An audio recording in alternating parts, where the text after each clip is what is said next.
What's up YouTube, W211J here. Got another video for you. I'm going to show you how to replace your amp. Your amp lives right back here. I've already taken mine out. I'm going to show you just how to install it. That way you guys can see. So first step, we'll jump right in. You're going to take everything out your trunk, just like so. So I took the piece off here, give you access.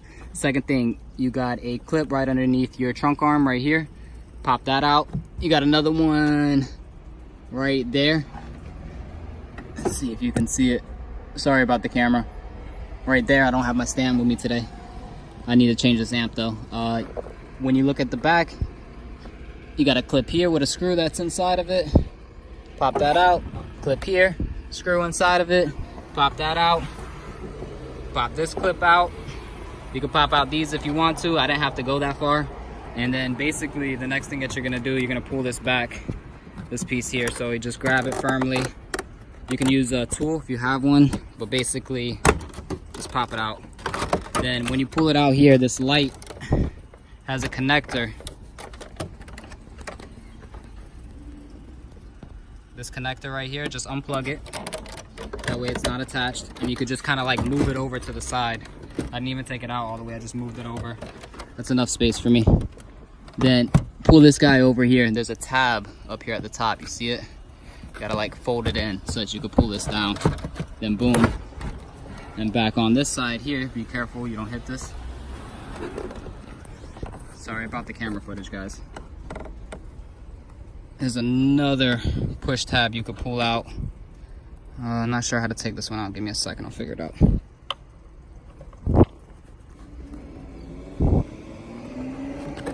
This one I'm just gonna leave in. I don't think it's gonna bother me. And then I'm gonna got my mount here. Going to take these two screws off the bottom of the mount. This side. When you look in here, you see these have hooks that they hook onto first, the bracket. So you gotta hook them in place. And it's a little bit of a pain to get them in the perfect place. I'm gonna stop the video right now. I'm gonna continue after I put that piece in. So what I'm gonna do, I'm gonna take this piece and I'm gonna slide it in this little space that I created here for myself. That's all the space that you really need. You don't have to take that whole panel out. You can if you want. And if you're gonna do that, you're gonna have to take these out at the bottom. You see, I took this one out here just to give myself a little bit more room to move this, but I left the one in the back end. I didn't need to take that one out. And that's pretty much it. So I'm gonna put that bracket in, and then I'm gonna put the amp in after. All right, so I got everything slid into place. You can see everything's there. Now, there's a bolt that goes up here, holds it in place. See a little bolt hole right there, connects to that black arm. And then there's one right at the back side. I don't know if you can see it. Actually, it's right here. Boom, right there. That's it. So I'm gonna put those two bolts in, and then I'm gonna show you how to put the amp in after that. All right, guys, I got my new amp here. I'm gonna go ahead and install it. So basically, I'm gonna move these cables just off to the right. Be very careful, especially with this cable. This orange cable is fiber optic. If you pinch this, if you bend it, you will break it, and it'll be very expensive to fix. Like, very expensive. Fiber optics is nothing to mess with. It's not cheap. It's not as simple as splicing into a wire. There's a lot that needs to be done to extend those. But basically, these 4 posts here, you guys see them. The amp slides on there, and then there's a 10mm bolt nut, that goes on it. And you just tighten them up, and you plug everything back in. When you plug this guy in, you plug it in firm, and then you use this switch here, and you move it from one side to the other side. When you're taking it out, you have to press the unlock lever here, and then move it over. It won't come out unless you do that. Just locked it into place.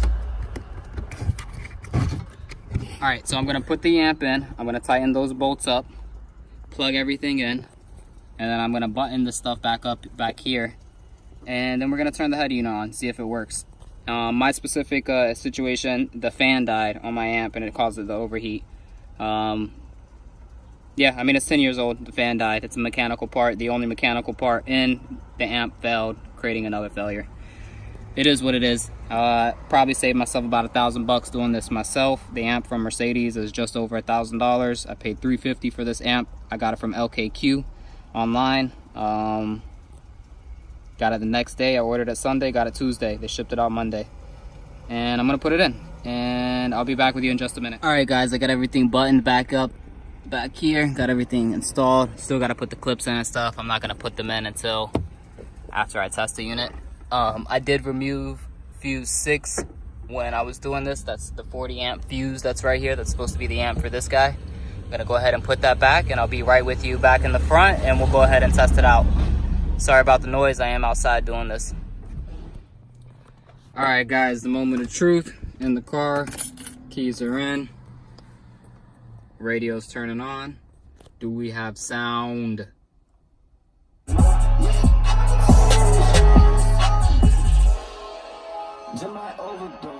It's back. I'm gonna cut the music out so that I don't get any copyright infringements. But that's it. It took me 15 minutes and 2 days. I'm pretty sure if I took it to Mercedes, they would have took even longer to get the car back to me. So that's the old amp right there on the floor. And it's not even, I didn't even order the exact same model. So on this one, it says 211-870 3794. Mine is, the one that I just ordered is 9690. But this number, HW, is the same across both of them. And the model number over here, 9017, is the same across both of them. And they're both Harman Kardon. So I figured it would work. And it does work. And the great news too, I was really worried about this, is there is nothing that binds the command unit specifically to that amp. So you don't have to worry about reprogramming anything. I didn't have to do anything. I put the amp in, I turned the radio on, it works. Like nothing happened, you know what I mean? And it's still working. By now, like, I would have had no sound. I'm very happy that I saved myself that money. I'm not happy that the amp failed, but I understand. Shit happens. All right, guys, if you like this video, subscribe to the channel, like it, and let me know of any other videos you want me to make. If anything else breaks, I'll make a video on that. That's pretty much it. And this car is a 2009. It's got 87,000 miles on it, and the amp died. All right, thanks for watching.